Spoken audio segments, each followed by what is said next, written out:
যে মহিলা বলে পুরুষ একের বেশি স্ত্রী রাখতে পারবে না, এই মহিলার দাবি কোরআনের পক্ষে গেল না বিরুদ্ধে গেল?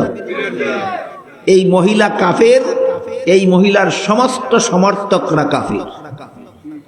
আমি শুনেছি আমাদের বর্তমান বাংলাদেশে একজন মহিলা নেত্রী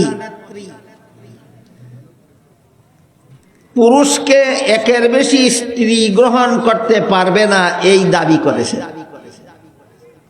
একজন মহিলা যেহেতু একের বেশি স্বামী গ্রহণ করার অধিকার রাখে না, তাই একজন পুরুষকেও একের বেশি স্ত্রী রাখার অধিকার দেওয়া হবে না।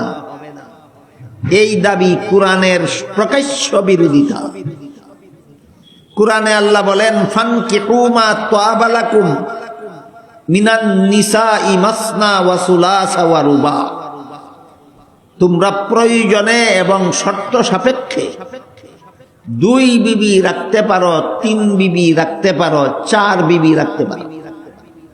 তাহলে কোরআনে একজন মুসলমান পুরুষকে 1, 2, 3, 4 বিবি রাখার বিধান দেওয়া হয়েছে কিনা?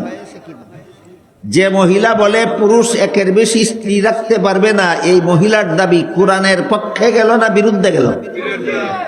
এই মহিলা কাফের, এই মহিলার সমস্ত সমর্থকরা কাফের। বুঝে থাকলে বলেন কেমনে কাফির হইল? কোরআনের ওই আয়াত অমান্য কইরা কাফির হইল যে আয়াতে আল্লাহ মুসলমানকে একের বেশি বউ রাখার বিধান দিয়েছেন। কোরআনে দিয়েছেন একের বেশি বউ রাখার বিধান, সে মানে না, অর্থাৎ কোরআন মানে না। যে কোরআন মানে না সে মুসলমান থাকে না, কাফের হইয়া যায়। এই হইল এক ধরনের ভ্রান্ত মতবাদ, যে ভ্রান্ত মতবাদের কারণে মুসলমান থাকে না, কাফির হইয়া যায়। উদাহরণগুলি বুঝে থাকলে বলতে পারবেন কোন ধরনের ভ্রান্ত মতবাদের কারণে মুসলমান কাফির হইয়া যায়?